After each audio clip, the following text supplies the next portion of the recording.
Ditch Diggers number 66 for September 20th, although recorded, I think, back in July. Hey everybody, this is Mur. Only Mur. I want to apologize. Matt went through some stressful stuff, and then I went through some stressful stuff, and we have been, well, not podcasting for a while. We have sat on this one waiting for various things, so this one's super late. And then next will be our WorldCon episode, recorded at WorldCon a month ago. I'm going to spoil it for you. We did win the Hugo, so at least we have that going for us. But Matt and I are going to be getting back on the horse shortly, and we'll be bringing you more Ditch Diggers more often.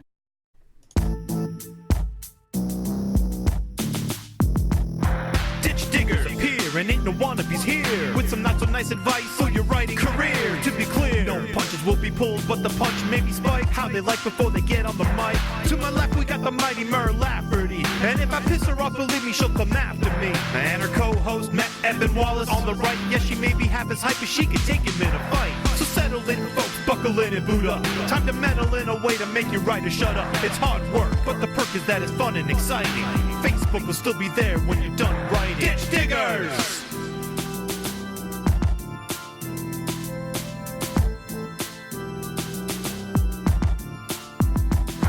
Ditch Diggers! Coming to you live from Jeff Goldblum's Thirst Fountain, it is the Ditch Diggers. Still not really having a home, but looking for one. Mur Lafferty and Matt Wallace, Hugo-nominated fan casters. If you haven't gotten your votes in, think about it. And how are you, Matt? I'm good. I still reject the fan cast moniker in all its forms, even though that's the category we're nominated in, because we're professionals, goddammit. Yes, but if we push ourselves, yeah. Yeah, no, we had this whole discussion before. It's fantastic. Happy to be nominated. Looking forward to winning this year, if at all possible. But just saying, pro podcaster's been doing it for a decade. That's all I'm saying. No, we are still looking for a home. We're trying out Jeff Goldblum's estate here, his modest estate. He's not an opulent person, Mur. I know. There's Jeff a thirst fountain, which apparently makes us thirstier. I'm confused about this. Mur, I'm addressing the audience now. There's no way to tell unless No, but Mur doesn't. I suggested we come to you live from Jeff Goldblum's thirst fountain, and Mur has no idea what that means. Nope. So there is an entire subcategory of tweets, Mur, called Jeff Goldblum thirst tweets. What? And that is where people who find Jeff Goldblum just very alluring will talk about how they find him alluring and often the things that they would do to Jeff Goldblum or that they would have Jeff Goldblum do to them. Okay. And then there are videos of Jeff Goldblum reading Jeff Goldblum thirst tweets. And that's a very popular thing because it's very funny to have Jeff Goldblum read tweets about people wanting to fuck Jeff Goldblum. You know, when I step away from Twitter because it enrages me, this is the kind of thing I miss, and it's a shame. I know. And it's the good side of Twitter. It's the side that makes us all happy and warm inside and makes us feel communal, like we're connected to something larger than ourselves. Which is why I like to think, Jeff Goldblum did not erect his own thirst fountain. I like to think that admirers of Jeff Goldblum, who appreciate the togetherness that the thirst tweets have brought them, came here and erected a thirst fountain in monument to Jeff Goldblum reading Jeff Goldblum thirst tweets. This is like Inception. It just keeps going deeper. I told you it would be worth it, though. So it is. You're right. Yeah. So we're recording here at the Thirst Fountain. Mm-hmm. And since Twitter... Oh, before I do that, how are you doing, Murray? You're stressed right now. Yeah, I got a busy day coming up. Just a lot of... You have writerly things going on, and you have life things going on. You have to balance the two. And I always feel like that's worth addressing, even if it's not the primary topic of the show. Yeah, well, I've got... Right, the daughter's in a new camp, so that puts new scheduling into my day, and I've got deadlines coming up and stuff. So, sorry, daughter just let the dogs in, and now there are dogs. That's okay. That's all part of it. Dogs being let into the room. Daughters have to go to camp. deadlines that have to be met. It's all part of the same thing. Right? Yes, and I was teaching at Stone Coast MFA program last week and trying to keep You up were? with deadlines. Yeah, I was. How was that? I meant to. That was going to be my next question. Was how was that experience? It was Teaching. very weird because I graduated from that program, so I know the program very well. But suddenly I was on the other side, and having like meetings about faculty things and sexual harassment and. You didn't sexually harass anybody, I take it. No. It was preventative. Yes, it was preventative. I did not get a talking to. That's good. That's good that they addressed that. Zero tolerance. God damn it. Yeah. And it was just strange realizing that I don't feel like a different person from 4 years ago. I know I am, but I don't feel like a different person. And so when I would give my workshop critiques, you have a certain expectation of how serious people are going to take your words. And suddenly I realized as a co-leader of a workshop, my words had a lot more weight. And I worried about saying something completely wrong and just leading them down the wrong path. No, I totally get that. There's first of all, I'm sure you did a fantastic job because you're a fantastic writer and you've only been educating writers for like a decade. So I'm sure you did great. Thank you. No, but there's a line in the movie The Paper, which is a wonderful little Ron Howard movie if you haven't seen it, about the day in the life of a newspaper. But Robert Duvall plays the editor, and he's a very good editor. But he's like ruined his personal life. His daughter won't talk to him, and he cheated on her mom a lot, and he wrecked this whole thing. And someone's asking him for advice, and he tells them, the problem with getting old is everybody looks at you as a father figure, when the truth is you're just the same asshole you've always been. Yeah. And I like that line, but I think that's applicable. I think about that often because that's the thing. Like especially when you're like a writer or an author in particular, and you become validated by any measure of success or status, like you sell a bunch of books or you are made a teacher of a very prestigious program. Everybody looks at you as like, well, you must have the wisdom. You must have the knowledge I seek. Mm-hmm. When in truth, 99%, I really feel like most of the time, probably everybody just feels like I don't know any more than I did when nobody gave a shit what I had to say. But I'm just up here now and I have to do this. I really feel like that's probably most people. I think we learn from fucking up though. So we can say, hey, I did this thing and it was stupid. Don't do that. And of course people will think, oh, thank you, wise person. But when I do it, it's going to be different. So I'm going to go ahead and do it anyway. Right. And then they'll get the experience they need to tell another young person, don't do that later on. But isn't that... First of all, I'm not. I want to backtrack just a quick second. I'm not saying that we don't have any wisdom or knowledge to offer anyone. I'm just saying our perception of ourselves is not that we have knowledge or wisdom to offer anyone. We still feel like we know exactly as much as we did before we were put in this position. That doesn't mean, again, because like I said before I started that whole long thing, I'm sure you did a fantastic job because you're a great teacher. It's about how you internalize things. Reacting to what you said, but doesn't that make it kind of like the Indiana Jones has no effect on Raiders of the Lost Ark plot? Like, wouldn't they just go and make those mistakes anyway? Or are they now specifically going to try to do the things that you said you fucked up to prove that they can do them well? You kind of lost me, but I think that second thing, it's like, it's like, okay, I'm going to try to jump across this crevasse. Right. I fell. And so people, I'm like, okay, look, I broke my face, so don't jump across that ravine. And they'll be like, oh, take me to the ravine. Yeah, because I can do it, because my life and situation and leg strength are different. So I can probably do it. I mean, yeah, it sucks that you fell, and I'm sorry, but I can probably do it. So no, that makes more sense. You know the thing about Indiana Jones and the Raiders of the Lost Ark, right? Like, was that the reference that confused you? Yes, but are you saying that everything, he really didn't do anything? The whole argument is that he has no effect on the plot. Like, everything that happened in that movie would have happened anyway without him being there. Well, doesn't he find it? But everything after that, No, he finds it, but then they get it back. Anyway. And then then the Nazis take it upon themselves to stop at this island to open I'm sorry if I'm spoiling a fucking 40-year-old movie for everybody. But the Nazis make the decision to stop at this island and open this ark. So they were going to do that no matter what he did.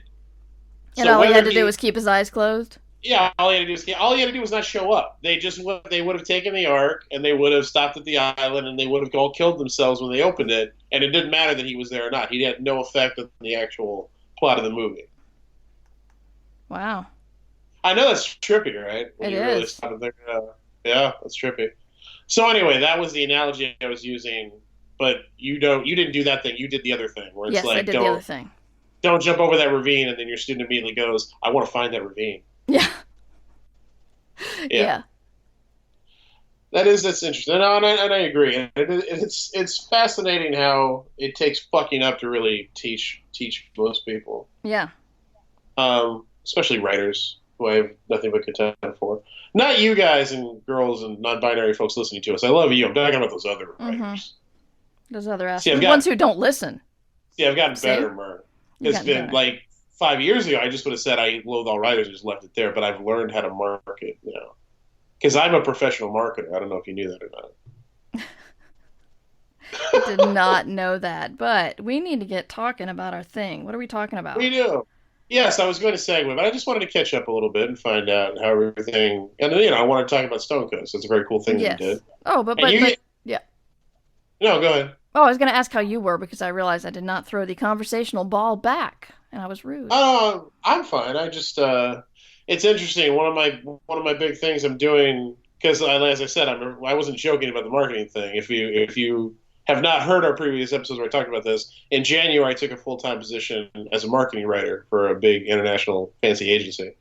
And one of my big assignments right now is coming up with a new tagline for one of our clients' new campaigns. And it's interesting because, and I said this on Twitter last night, like, I always wondered, who are these assholes that get paid to write a tagline? Mm-hmm. Because, like when you pitch stuff, your own stories, like your own screenplays or whatever, you're expected to come up with a log line for it anyway. It's like a thing you do just to try to sell it.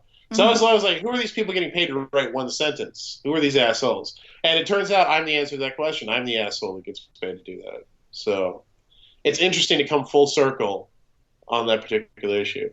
But anyway, things are going very well. I was talking about this on Twitter last night, and people who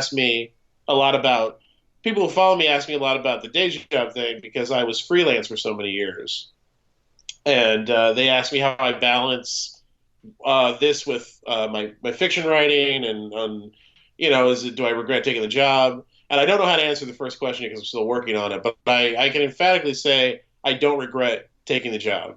The stability and the security it's given my family and my career is like really freeing. It's really cool to have that as a foundation. And, I'm still doing everything I was doing before. I'm still writing and publishing novels. I'm still writing and pitching TV. I still have major goals to hit in both of those arenas and have every intention of doing so. This is just part of hitting those goals. So it's pretty cool. It's a cool position to be in. But I just bring it up because I was talking about it last night and people ask about it. So if you have been following along and you're wondering about the whole day job thing, that's how that's going. And it's going well. Good. A lot of pressure, a lot of stress, a lot of deadlines, a lot of figuring out how to squeeze 26 hours out of a 24-hour day. But, I can't complain. We have a beautiful home. I have my own office. I have a window that looks out on the sidewalk, and all day I write my little things, and I get to see people walking their dogs right in front of me. All day, Mer. All day. Just all day dogs. A bunch of different kinds of dogs every day. It's amazing. It's how life should be. So whatever stresses I have on top of that, I feel like they're worth it. So that's how I'm doing. And you taught at Stone Coast, which is me. You got your MFA from Stone Coast, right? Yeah. That's pretty bananas, man. Yeah, the fact that they wanted me back is pretty big. It is not at all. You are blindingly talented. My wife is a bigger fan of yours than she is of me. But no, man, I'm not at all surprised by that. I find the journey fascinating. It's interesting to me. Mm-hmm. So we're both great. We're both put upon by what we do, but we're both doing well at it, so we can't really complain. Although we do frequently to each other in private. And yes. So speaking of people asking me questions about all the writing things, people often ask us questions, Mer. They do, because you solicit them. Because we tell them you should ask us questions. You could have not brought that up. It would have made it seem much more impressive, but you did. Because you know why? You can't lie in front of Jeff Goldblum's thirst fountain. It's like Wonder Woman's golden lasso. It compels you to tell the truth. Yeah. Yeah. It also runs red with blood if you lie. It does. It does. If you befoul Jeff Goldblum's thirst fountain with lies, it runs with blood.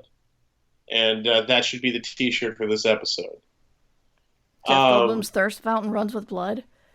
No, if you befoul Jeff Goldblum's thirst fountain with lies, it runs with blood. I see.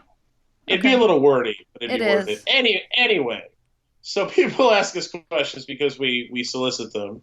And because we tend to be very verbose, or at least I do. You can tell by how much time I've taken up with bullshit to get to this point. They tend to compile. We tend to backlog questions. So every now and then, we like to do what we call a Q&A episode. We like to answer your questions and do nothing but that. Of course, again, I've talked for 20 minutes, so it won't be nothing but that. But from this point forward, the rest of the show will be us answering questions that you've asked on Twitter or that you have emailed us. And by us, I mean Mer, because she keeps track of all that, and I appreciate it. So that's what we're doing, Mer. Are you excited? You excited to dig into the virtual mailbag? You have no idea how excited I am. It's weird that there's no mailbag. And remember when there was a mailbag, like you'd watch a TV show and they'd have a physical mailbag with letters in it? Yeah. And you'd wonder why they just chose 3 out of the big stack, and you wonder about those other poor people who were never acknowledged. Exactly. I mean, I didn't go that deep with it, but, you Sylvia Plath all over that. Wow. Anyway, do we want to do Twitter first, or do we want to do email first, or do we want to do one and then the other? How do we want to mix this up and make it as Twitter? Okay. And do we want to alternate, or do we want to do all of them first? I need to know the process, Mark. All Twitter and then all emails. All right, let's do it. Mer has set the tone. So going to email. And thank you, by the way, to everyone who used the hashtag to ask questions. He used the hashtag Ditch Diggers to ask questions. It's a big deal. It really helps me keep track of them, because otherwise they get lost. So if I don't answer your question and you tweeted a question at me, it's probably because you didn't use the hashtag and I've lost it. So if you want to ask that question again, use the goddamn hashtag, people. Use the goddamn Twitter's subcategory. Use the goddamn hashtag. Anyway, Brenda asks, revise or move on? I have some stories I'm dusting off for the submission merry-go-round. I'm thinking I should take a pass at revision, but a fellow writer friend says send them as is and spend my energy on new stories. Agree with that? Question mark. Hashtag Ditch Diggers. You don't have to read the hashtag Ditch Diggers part. I enjoy it. Okay. Makes me feel validated. The thing that Brenda did not say is how much she's edited it before. Because if she just wrote the story and put it away, then it needs an edit. And if she's gone over it a couple of times, then, send it out. But I don't think there's anything wrong with doing one read through just to make sure everything makes sense, because you get so much more clarity when you step away from a story for a little while. No, that's absolutely true. And also, you want to at least polish it up and make it as professional and clean as possible. Yeah. Which again, she didn't exactly specify, but yeah. I agree with that. I don't think there's anything wrong with taking one hard look at them. I agree, maybe don't agonize over them unless you wrote something that you think is just absolutely brilliant and is almost there. But if it's just like, this isn't bad, but I have a bunch of new ideas too, yeah, then I'd polish up the this isn't bad story and I'd move on to the new stuff. But I do agree with Mer that, yeah, giving yourself distance, I don't even think that's optional. I think you should always do that. I always step away from a manuscript, whether it's a short story, a novel, a screenplay. I always step away from it for a little bit and give myself some time to come back to it. Because when you're living in the moment, it's like hacking through a jungle with a butter knife. Like it's all overgrown. You can't see the jungle for the trees. I almost said forest for the trees, but I caught myself where I kept the metaphor clean and unmeddled. And pointing it out makes it smooth. I know. I mean, that's the impressive part. People don't know unless you tell them, or unless you tell them how impressive you are. But yeah, you need that distance and clarity on every project. I think that should be a standard part of the editing process. What about? But here's the interesting, because that's a lot of that is a craft question, and I usually get stringent about that, but I'm letting it go because this is also a business question, which is what we do on this show. If you have craft questions, Mur answers those on her other show that I don't do. But the part about the fellow writer suggests that she just submits them to markets as is and moves on to the news stories. Do you agree with that part, that she should submit them, these old stories? Yeah.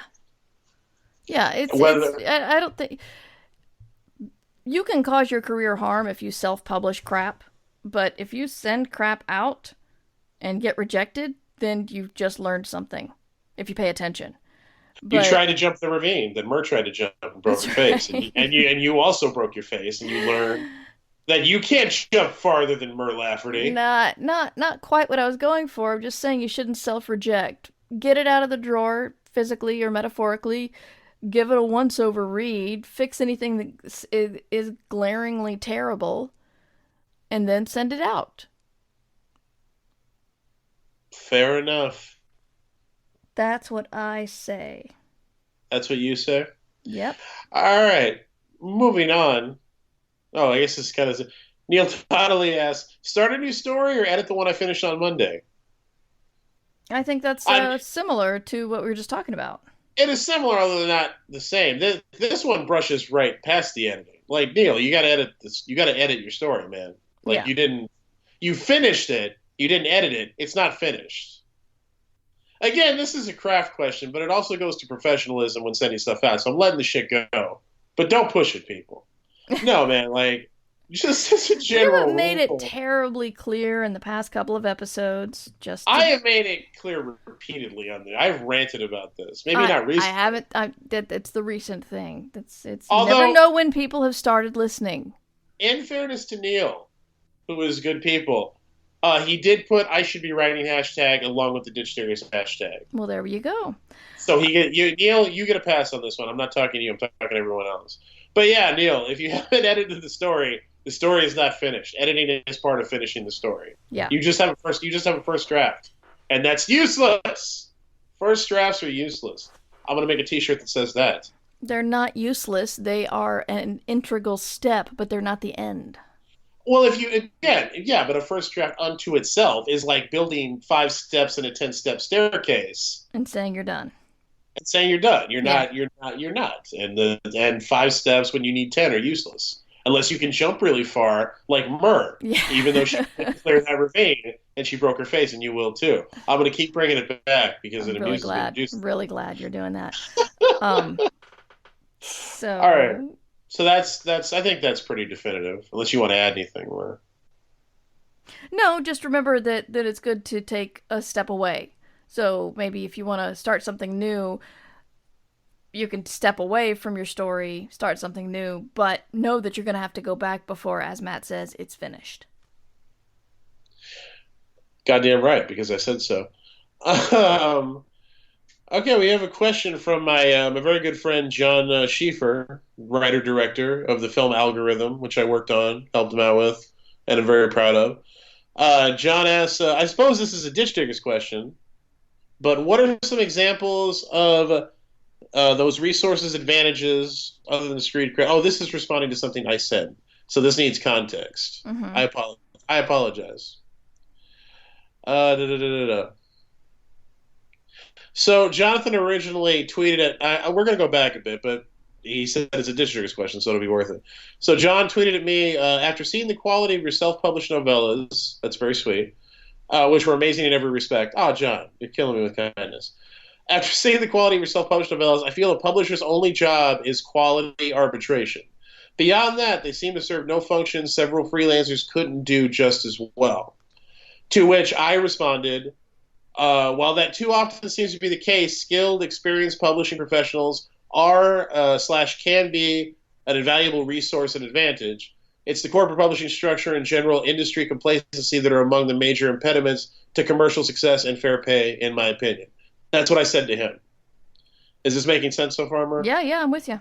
Okay, and then he responded to that I suppose this is a ditch digger's question, but what are some examples of those resources and advantages other than street cred, which isn't nothing? So that's the question he was asking. He was saying, there doesn't seem to be anything a publisher can do for you that you couldn't do yourself with the help of some skilled freelancers. To which I told him there are, advantages to having the resources of a major publisher at your disposal, and he's asking, what is an example of those resources advantages other than street cred, which isn't nothing? Okay, first, I don't know about you, but I am not a project manager. Yes, you can hire people to do all of those things, but are you going to be able to manage the fact that you have to hire and approve and pay a cover artist? You must hire and wait for other people's deadlines, and when you're working with freelancers, you may not be their priority. And you have to pay them. And what if you don't like what they're doing? Do you stand up to them? What if they ask for more money? This is stuff that's all handled in-house. Yes, you can do it all yourself, but it requires you to take on a new role as project manager. And if you're already working a day job, which I assume you are, since you're self-publishing, unless you're making a whole bunch of money, then you already know what you're doing.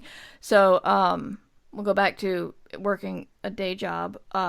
So you're trying to write a book, work a day job, and now suddenly you're a project manager.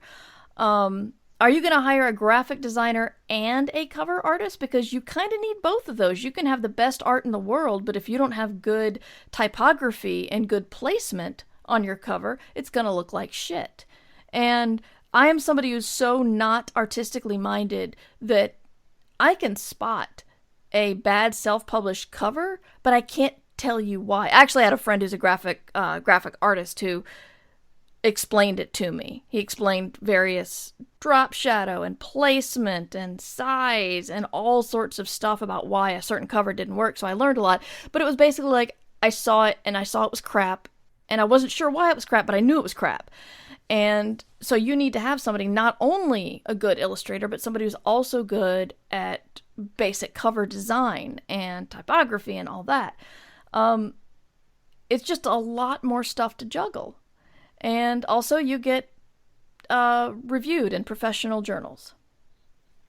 Yeah, and that's the other thing. So yeah, there's the creating the book part, which to create a professional book, even just an ebook, I'm not even talking about physical book, which is a whole other thing.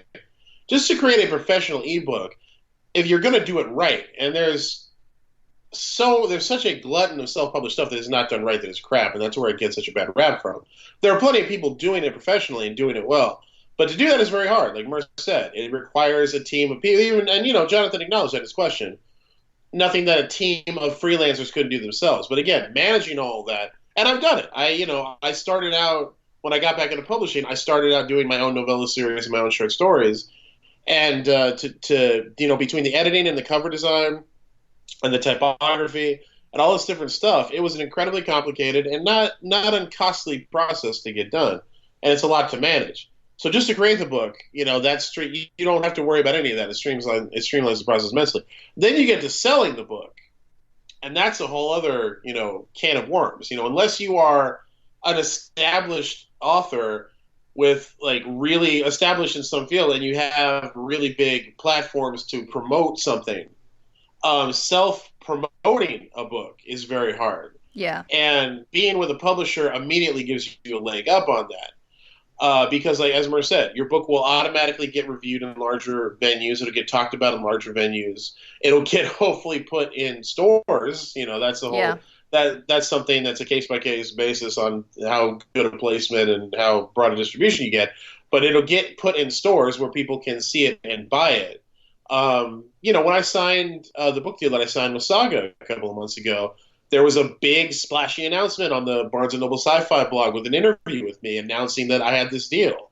Now, if I was self-publishing the novel, that would never have happened. You could put it in the Nook store, and that's about it.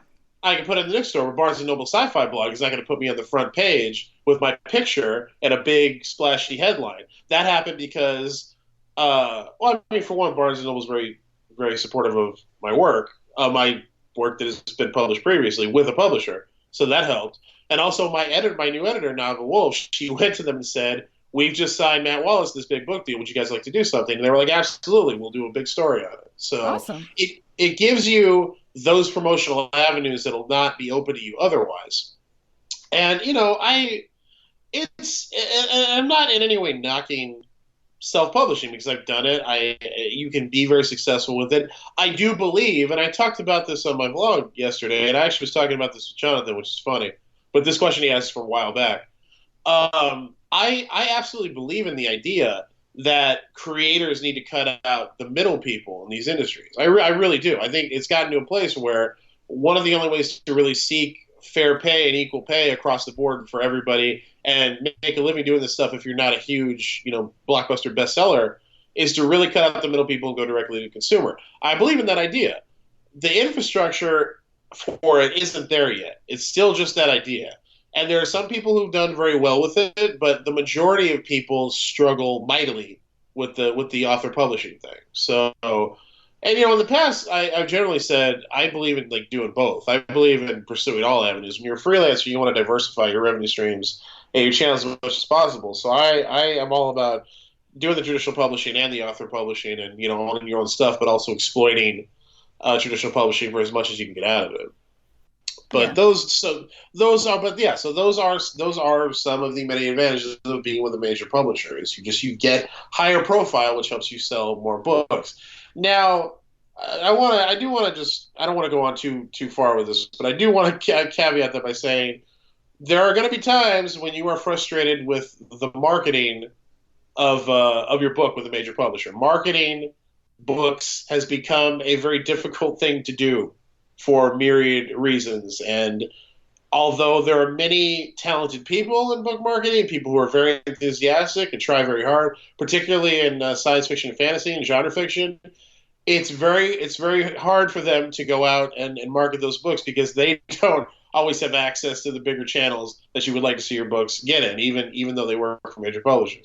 So I'm not going to say there aren't flaws in the system. Marketing with big publishers, with any publisher, can be a very frustrating thing. Yes. I always go back to what Spider Robinson said about that when they asked him about marketing books, about the marketing of science fiction and fantasy. He said, it's funny, Gandhi was once asked about Western culture and what he thought of it. Gandhi said, that would be very good. And Spider Robinson says he felt the same way about SFF marketing. That would be a great idea. I wish somebody would undertake such a thing. Yeah. That really kind of sums up where we're at with that. So it's hard. It's not, I just don't want to give the impression that signing with a publisher is going to cure all your woes and sell 1 million books for you automatically. You still have to go out, and you'll be expected to go out. Even by these people who have signed you, you will be expected to go out the author and do a lot of marketing yourself still. But you will have firepower and credibility and resources to back you up that you won't have if you're self-publishing your book. It has to ultimately be up to you whether that's worth the trade-off or whether you think you can do better on your own. You have to make that decision. I will say under optimum conditions with people who are passionate about your work and work for a bigger publisher with more resources, I found it to be worth it. I've made a good amount of money and had a good experience and have been able to leverage the resources that they've given me into some really good book promotion. So it's all in what you make of it, is my take. And I'll cut it off there because, again, I don't want to go on too long. Do you want to add anything or nope. Expound on that more? I think I'm good. Cool. There's good and bad on either side. There is good and bad on either side. That's why again I generally recommend using all of it. Use all the tools at your disposal. So I think that is it for backlog Twitter questions. More on the hashtag. Can we go to the email questions? We can. Do I need a vamp? No, I'm pulling it up right now. Except vamp. Yeah, No, that's not vamping. Oh, that's plain film. You can talk about how. Go on. Talk about what? No, let's talk about our birthdays. Oh yeah, our birthdays. We have the same birthday. If you didn't know, same month and same day, although not the same year. Mur is more of a vintage than I am, and she's richer for it. But we are children of the 25th. as we call it, July 25th. That is the birthday. And we're actually going to physically be together for our birthday for the first time Well, a in couple of days many after, years. but yeah. Yeah, but still, around It's then, close, yeah. we're going to be able to celebrate together. We're going to be in a castle in Ohio because that's a real thing that exists. Mm-hmm. We're going to be deep in the woods of Ohio, cut off, not together. We're going to be with a bunch of other people. Yeah. I just realized that sounded bad. But Naughty, yeah, intimate, no. we're going to be with our families and a bunch of our friends in a castle in Ohio on our birthdays, and we're going to be able to celebrate it. We're very excited about that. It's going to be a good time. Yes. This one is a good one for you. From Carenza. Would it be easier to sell 2 science fiction novellas or 1 science fiction book with 2 very different parts? I've heard novellas are harder to sell, but I'm afraid the subgenres are too different to put together into one book. That's a very interesting question. I mean, I would start with one novella. I wouldn't jam 2 things that don't belong together into one book. I just think it's a bad idea, and you're going to have a hard time with it taking it out. It is not easy to sell novellas. There are more. It's in the last few years it has re-entered the mainstream with Tor.com publishing, focusing on their novella line, of which I've been fortunate to be a part of with my Cindy Jour series. And there are several other publishers that have started programs for it, but there still are not a ton of places to go to sell a novella, to a book publisher. Like, you could explore zines and parting it out, or selling it to zines that do it. But it's still very difficult to sell a novella, and you should know that going in. That being said, I would, in this circumstance, I think you're much better going with the novellas, going with the stories as they are, or trying to expand one or both of them into their own novels if you really want to sell the novels and there's material there. But I wouldn't jam them together if they're too disparate. I've seen books like that. They're few and far between. They never really work that well for me, and I don't think they work that well for editors either. It's very hard. It's a very hard sell. Yeah. Between the two, I think a coherent novella is a better bet than an incoherent novel, is what I will say. Mm-hmm. What do you think, Mar? No, I'm with you. While it is tough to sell novellas, it's easier than ever before. You got to admit, because there are several places that do have novella markets. So it's still not super easy, but it's easier than before. And it actually is easier than before. I just don't want to. A lot of people talk about the novella thing like there's this revolution going on, and like they're just raining novellas from the heavens, and it's really largely just one publisher doing that right now. Mm-hmm. And I don't like giving a false impression. But you're absolutely right. There are more markets for them than there have been in like a century. So yeah, that is a good thing. Yeah. I just don't want to overinflate the issue. But yeah, that's like saying the ravine you want to jump across is not 50 feet across anymore. It's 25. Yeah. Still a challenge. Still a challenge, unless you're Mer, because Mer can jump really far. But I've never published a novella. That's true. That is very true. I've published a bunch of them. I know. That means I win. Well done. Of course, I've never written a Star Wars novel, so you know. We have a question from Jessica. It's about sensitivity readers. Jessica's book is done. I'm an unpublished writer without a lot of money. I'm a white writer using North African and Mediterranean cultures in my book. Is the use of a sensitivity reader something I should or can expect a publisher to employ, or is it necessary part of editing that I should utilize before submission? Can I tackle this one first, Matt? Oh, please do. It's tough to say this, but publishers don't hire. From what I understand, publishers don't hire sensitivity readers. That's all on the author. It's like the music quotes you see in front of books sometimes, the author goes out and gets those and the author pays for them. Same thing with sensitivity readers. If the publisher thinks the book's good enough to buy, they think the book's good enough to go out, which is why some books go out there with horrific, are you fucking kidding me problems. But I think if you've written a good book, then you can sell the book. Once the book sells, you will have money. I mean, sensitivity readers cost a couple $100s. So that you will have part of your advance that you can put toward that. And I think it's a good thing to invest in. Also, if you get an agent first, some agents will aid you in a couple of things. And I want to go off on a tiny little tangent here about white people being mindful of racism, but then being really, really mad and hurt when their own racism is called out.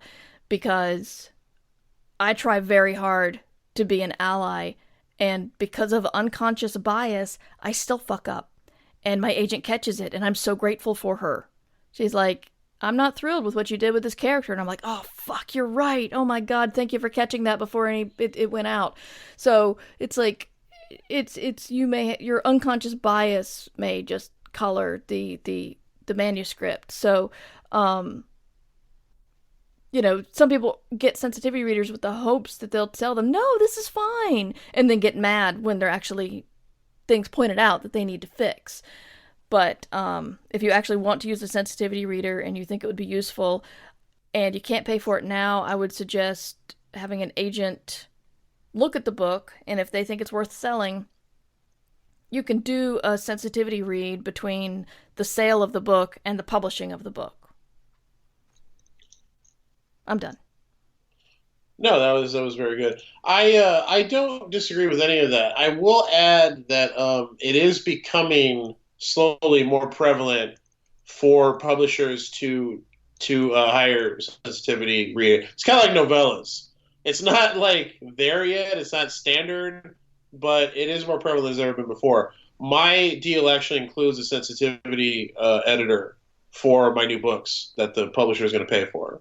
Really? Because that's something but again, I will say this, that is something my agent pushed really hard for. Yeah. There's a character in the new book that I have that is a person with disabilities, and we want to have a person with disabilities sensitivity edit the book. And my agent, who has the same mentality I do, is like, this is something, and I do believe this. I believe this is something that publishers absolutely should pay for and should do. I think it should be standard industry practice for them to do it. It's not there yet. It is still in its infancy, but I have that deal. I know other authors who have gotten that from their publishers who have taken it seriously, especially in genres that have kind of taken a lot more heat for that than others for some reason. So it is a thing. And if you have an agent, if you're making a deal, I would at least try to go for it. If you get to that place where you're selling the book, which is hard enough to get to begin with. But when you're in the negotiation phase of your contract after they accept the book, I would absolutely push for them to make the sensitivity editor part of your deal. I really would. They may not go for it. They may be published like, we don't do that. And ultimately, it may fall on you if you want to have it. But I think the only caveat I want to add to what Murr said, and I agree with everything you just said, Murr, is it's something I would at least try really hard to have included in your contract when you sell the book. Yeah, that's a great idea. I didn't know they were that your master agent had done that. So good on him. Yeah. Well, he doesn't. Yeah, he doesn't screw around. And it's a new thing. It's still relatively much newer than it should be, but so it's just going to take a while to be adopted. But I feel like eventually that will become a pretty standard part of published contracts. I honestly do. I really do think that will. So be a pioneer, man. Shoot to be one of the originators. Yeah. So that's all I would say about that. And you should absolutely expect to have to do it on your own, but it doesn't mean you shouldn't try to get them to pay for it.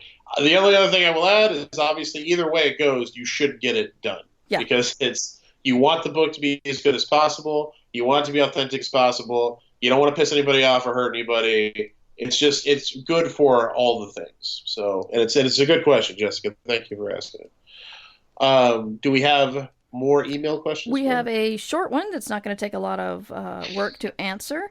I'm a big supporter of my local library. Usually I get most of my books from there. Does getting the library books do you any good, or am I cheating you out of a sale by going there? And libraries are wonderful. Oh yeah, no, I love seeing my books in libraries. Yeah. When people will sometimes take a picture of your book when they see it in the library and like tweet it at you or whatever. Yeah. I love that. And no, you're not cheating you're not cheating us out of a sale when you get the book from a library. We support our local libraries emphatically, and I'm thoroughly happy when someone finds my book because that's how like it. How many books did we discover in libraries when we were kids? Yeah. It's like yeah. So no, I personally, I don't know. I'm sure you could find other authors who would tell you you're absolutely robbing me of a sale because you can find an author to contradict you on anything. But I feel like that's a pretty easy no. Support your local libraries. It's great to be in them. I'm fine with that. Okay, Murder, I'm looking something online. Sorry.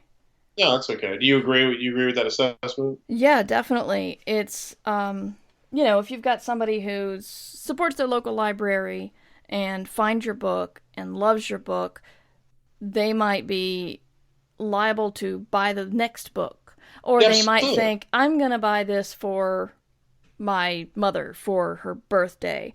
Also, I will point out that I don't know the exact amount, but actually British authors get paid when their books go out of the library.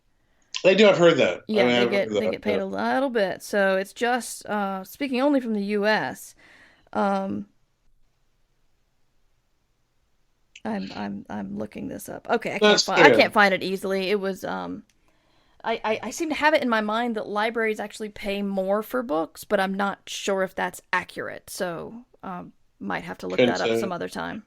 We should do a library episode. Get some librarians on. Yeah, that'd be a party. That'd be a party. That would be a party. I have heard things about librarians. Oh no, librarians know how to get down. I'll tell you that right now. Yeah. No, but and also the other thing I'll add is it's a tremendous thing to do to go to your local library and request a book from an author that they carry it. I absolutely recommend doing that. That's a great. It's a free, and it doesn't cost you anything, and it's a way to really help promote and help an author out. So, yeah, all libraries are a great apparatus for authors. It's not taking anything away from us. I want to be in as many libraries as possible. So, I don't only encourage that. I also encourage you to go to your local library if they don't carry a specific author and recommend that they get their books. It's a great thing to do for us. We really appreciate it. We really appreciate it. Good question. Very good question. Yes. Very good question. In regards to the ditch diggers about money, Alex says. Which one? Yeah. One website says you can expect as little as 3,000 for debut. One you spoke of 5, like it's very little. Is there a bare minimum of what to expect? Is there a bare minimum of what to expect? There's so much entangled in that question, Mara. Yeah. There's so much. The long question short is, for a beginning author, what is the lowest amount I should accept before renegotiating or trying to go to another publisher with my agent? The key word there is with my agent. Your agent is not going to let you take crap for an advance, because that means your agent gets 15% of crap, which I don't even know what that word is. Unless you have a really crappy agent, which is entirely possible. That too. I just have to add that because it's the absolute fucking truth. Like, if you have an agent who just doesn't know what they're, and here's the thing. I again agree with everything you just said, Murray, and hopefully you have a good agent. But I just have to add, you may have an agent who, one, isn't entirely up to par and doesn't know how to negotiate very well, or two, doesn't value you the way they should and is willing to let you be lowball because they think that's all you're worth. And if either of those are the cases, you need a new agent. But yeah, your agent should not accept crap. Yeah, so if you have an agent, then you will very likely get more than the base. When we were talking about 3 and 5, I don't know any agent that would accept 3. I don't either. Like 5 that's pretty much like, that's the minimum it's small wage. Press. Yeah. Well, I mean, it depends on who you're going for. If you're, and hopefully if you have an agent, they're taking you to bigger publishers. Yes. But yeah, no, if you're dealing with small press, then the advances, then it's the Wild West, man. They could be like, we'll give you a ham sandwich and 5 free copies. Like, you never know. You never know with small press. But just like dealing with legit publishers that are a corporation, or part of a corporation, we talk about 5 is kind of the average. Is it still the average?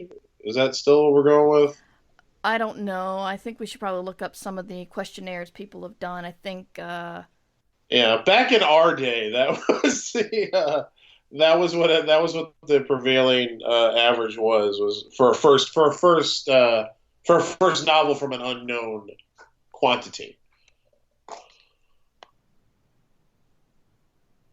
Okay. Should we explore Anonymous. that? Should we explore that more? Do you feel like we covered that? I think we should explore it on another show. Yeah, we should. That is probably a topic for a whole show. Yeah. But I just want to make sure we answer the author's question, which is I think it ended with what is the lowest they should accept. It's gosh, I don't know. I mean, It depends on who the publisher is and whether you have an agent, really. yeah, it does, and it's a discussion you'll have with your agent. I think I have always said that even when this was the prevailing thing, I don't know if it still is. I've always said five was too low, even when that was said to be the average. Yeah. So take from that what you will. But yeah, that's a conversation you should have with your agent, and always try to get as much as you can. That's just rule number one. All right, we can move on, and we may dedicate more time to that in another episode. Yeah. Let's see. This one is for Matt, pretty much. Drop some wisdom about day jobs. I work in advertising and found it to be awesome monetarily and creatively, but not so much as far as regular work schedules, stress, and personal time. So, I want to know how successful authors working in both types of jobs, both the creative and the non-creative, how they manage it without bursting into flame. And that's from Anonymous. I thought it was from a guy named Matt, pretty much, which I thought was... No, that was for you because I don't have a day job. Oh, I talked about having a day job. That's really sad. I really like the name Matt, pretty much. I don't know why. I'm Matt, pretty much. That's good shit. I'm sorry. No, I've been getting this question quite a bit lately. I talked about it on my vlog last week, and the answer is I don't know. Good. Helpful? No, Succinct? no, I know. But seriously, I'm being totally honest with you. I've had the job since the beginning of January. I've had it for a little over 6 months now. I am still trying to figure out how to healthily balance work, how to balance marketing with fiction with personal life. Mm-hmm. Because it's like, and here's the deal. I'm just going to be honest. It's too much. It really is. And I have I'm not trying to brag or be an asshole, but like I have a very high level, very stressful job. I'm the senior. I was just promoted too. Oh, congratulations, dude. Yeah, I didn't talk about that. I'm a senior content developer now. And we work on these multi-million-dollar ICOs, and it's very stressful, and it's a huge amount of work. And if you have a job that's like that, that's just a huge amount of work. It doesn't even need to have any kind of prestige or fancy terminology behind it. If you work a lot of hours, or you have a job that's a lot of work, it's too much to do that and do the rest of the shit that we do and try to balance personal life with it. It honestly is. So I have not yet found the magic combination. I had a novel I was trying to get done by the first of this year that I am just now getting to the end of and trying to finish this month. So, like, I don't have the answers. Honestly, I really don't. I've tried a variety of things. I try to my day job as it is goes in sprints. We go in 2-week sprints because we use the Scrum system. Some of you will know what that is. Others won't. I'm not going to explain it. But basically, we have workloads that go in 2-week sprints. I tried to front load my sprints so I have lighter second weeks where I can work on my fiction. Sometimes that works. A lot of times it doesn't because other stuff is always coming up at the last minute, or stuff needs to be redone, or we get a new client, or a client doesn't like what we did. So I haven't found the magic formula yet. And I don't know that there is one, honestly. Like the writers I know who have full-time jobs, and here's the thing, I'm managing. I'm not going to say I'm like drowning. I'm managing. I just don't know how I'm doing it most of the time. I just kind of fly by the seat of my pants, I take it week to week and day to day and try to get as much done as I can while not neglecting all the personal areas of my life. Somehow all the balls are still in the air right now, but I don't have a formula or a practice for how to do it. And I look at other authors like Cameron Hurley. It comes to mind because she also works in marketing as an author, so we have a lot in common. And she is hard as nails when it comes to being a freelance writer. She gets her stuff done, but I've seen her add extra hours to her morning. She'll get up later. She'll stay up later at night, or she'll go on these insane writing binges on weekends where she has to do like 10,000 words a day. And I know, and I don't, this is like betraying anything because she's talking about it publicly. I know she's had to throw out a few versions of the books that she's worked on in the last few years. Like she's gotten really deep into them and had to restart them, which I absolutely believe is a byproduct of working that way. And even though she is an amazing writer, doing very well with her fiction, she just did a fabulous promotional tour of Spain that she was tweeting about.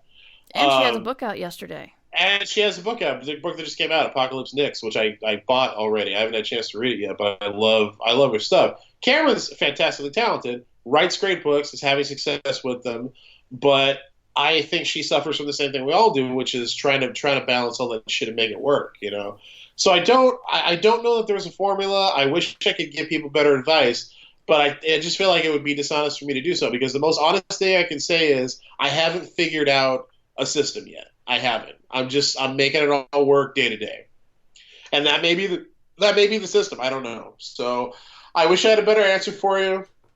Ask me again in 6 months, and maybe I'll have a better. Again, I've only been doing this for 6 months. Ask me again in 6 months, maybe I'll have it figured out more. But I can't. That's where I'm at right now. That's the absolute truth. I'm 6 months into this, and I'm still trying to figure out how to make it all work.